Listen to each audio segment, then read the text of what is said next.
All right, today I'm out. It's just a little windy. I just noticed this, so I decided I would video it. I unrolled hay here, I don't know, probably 4 weeks ago, right when I made the last video. Put it up 3-4 weeks ago. And it's been cold, rainy, and the cows graze this hay off. This spot all looked like that.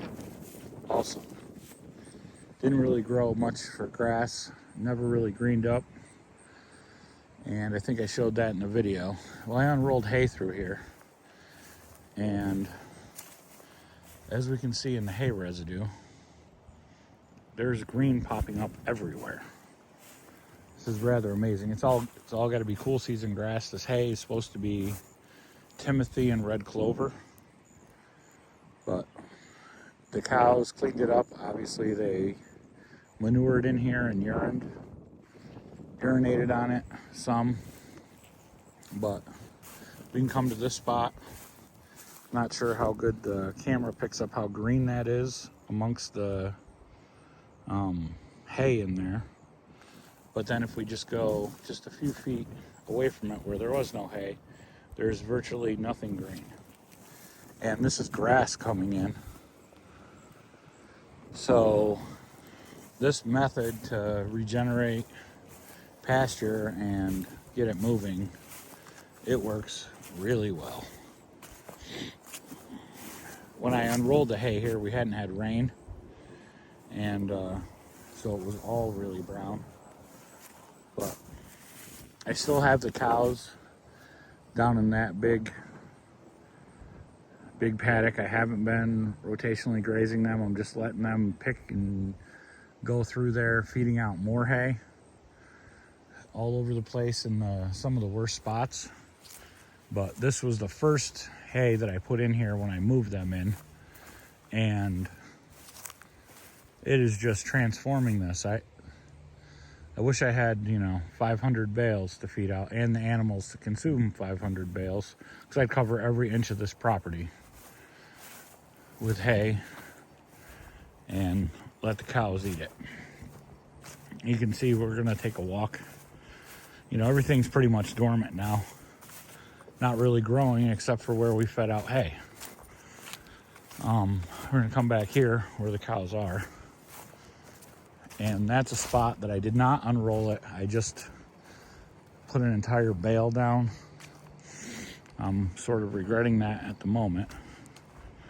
This through here got mowed with a lawnmower a couple times, and it had greened up. We just mowed it because it's a path around the fence, and it made it nice to get around the fence before we put in the other fence, to keep the weeds off of the hot wire. So we're just walking back here.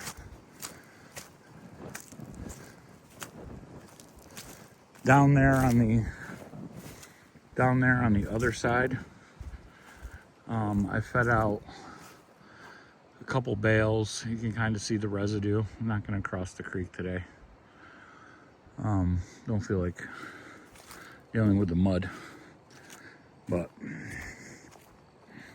the goal right now is to, even though it's not overly productive, rest that as much as possible, because we'll be up there most of the winter feeding hay in the bad spots, just because of the windbreak once it gets real cold. So right now there's obviously selective grazing, but it's not like this is pristine pasture. This is all just a mess. It was all brush. We cleared it. So here we are. They are getting into the mineral tub pretty good, because most of their forage is either brown grass that's been killed down with the frost, or hay. But this is a spot that I fed out a round bale. So I want to improve this area by next spring. And I am giving them a little bit of grain now. That can's got grain in it, and their mineral feeder's there. They have the creek for water. We're just biding our time until we get rid of some of these, and then we'll combine the little bull calf and the other one in here. But for right now, Big Red, she wants to be today's star. So for right now, I'm just letting them be down in this, mess, and let them get what they can get. Feed out hay in the areas that I know that are not going to get flooded, because if we get a big snowfall, the water in the spring with the melt will be up this bank to about right on that brown line. It usually comes up to there. So even though that's a nice sized chunk right there, it would be a waste of my efforts to actually feed out hay or try and get much production out of that, because it goes completely underwater. So, I mean, I guess if I had the equipment, I could probably seed that to Reed's Canary or something, but I don't. So the creek rips up through here, comes through. It may be a little better. I don't remember how high it would come up years ago, before the beavers had messed it all up and rerouted a lot of it. But this spring we had a torrential downpour and the water was up to that line. You can kind of see the residue washed up to there. The brush that I had chopped up with the bush hog. So, they're coming through. Some of these willows are still green, and they're grazing them a little bit. Mostly we're just in hay feeding mode, but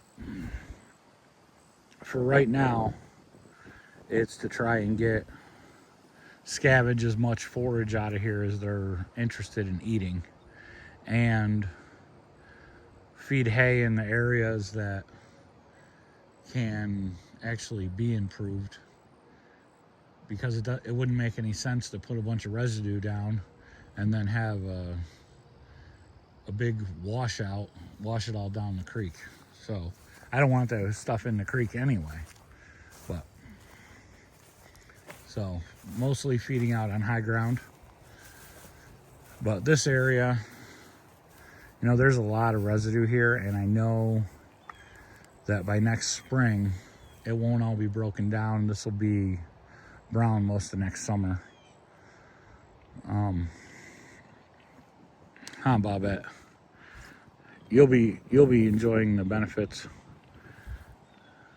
of it. So by next summer, middle of summer, most of this will be gone. If I could get in here, I could. If they ate it down a little bit more, I could actually get in here with my lawnmower and chop this up, because that has worked really well too. Anywhere I've chopped up hay has recovered much quickly. Keiko, why are you turning your back to me, huh?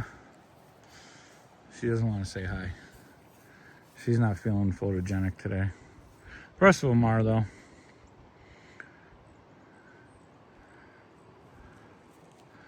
But that's where we are. I just thought I'd make a quick video showing a little bit of progress and some things that I find that are a little exciting.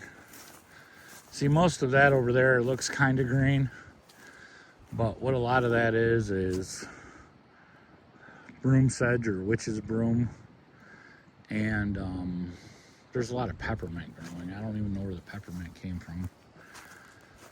I don't know how to convince peppermint to go away. I do know how to get rid of the broom sedge. Hay and cows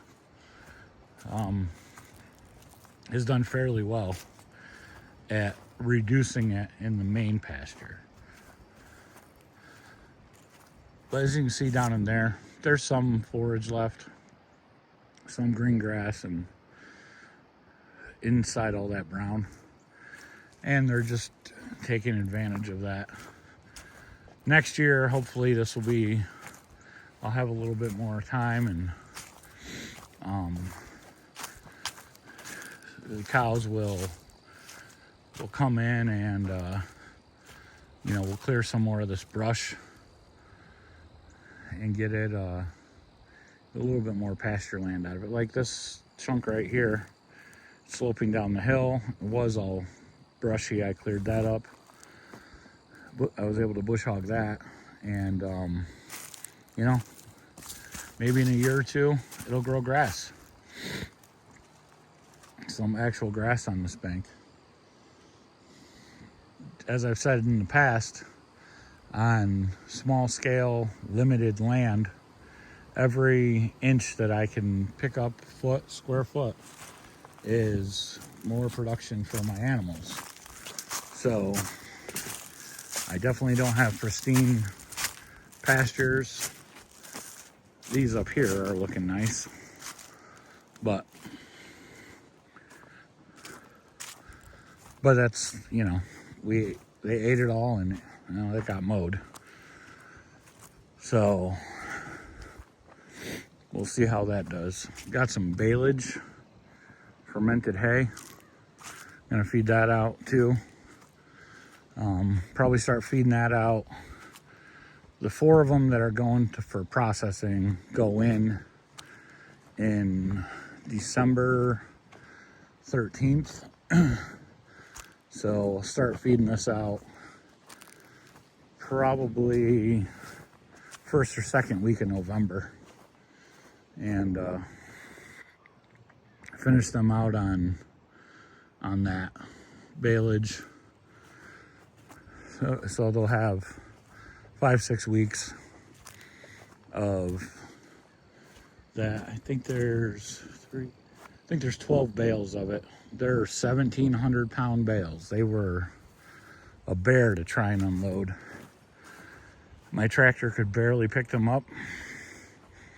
And but anyway, make this video a little short. I guess it's not short, it's already at 12 minutes.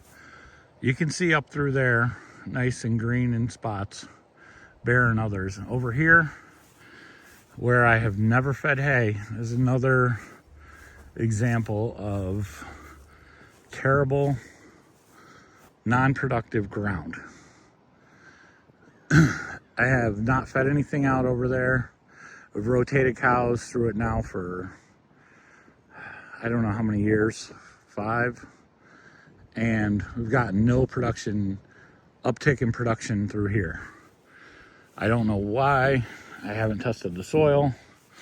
I'm not going to test the soil here, but I'm going to feed out, I'll unroll the dry hay and then let them bale graze the baleage.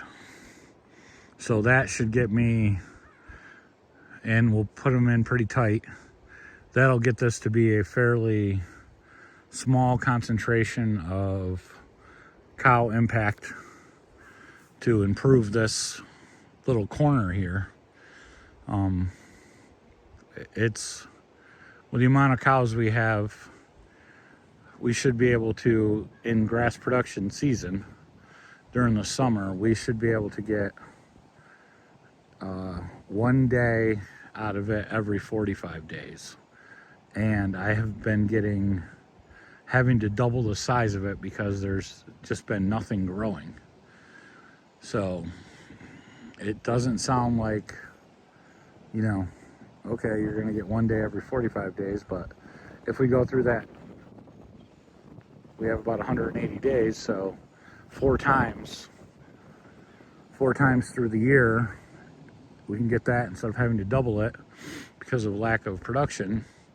That gives somewhere else another rest, and maybe we can get to 46 days or 47 days before we come back to it. And I mean, that's how this whole craziness that I have started doing works.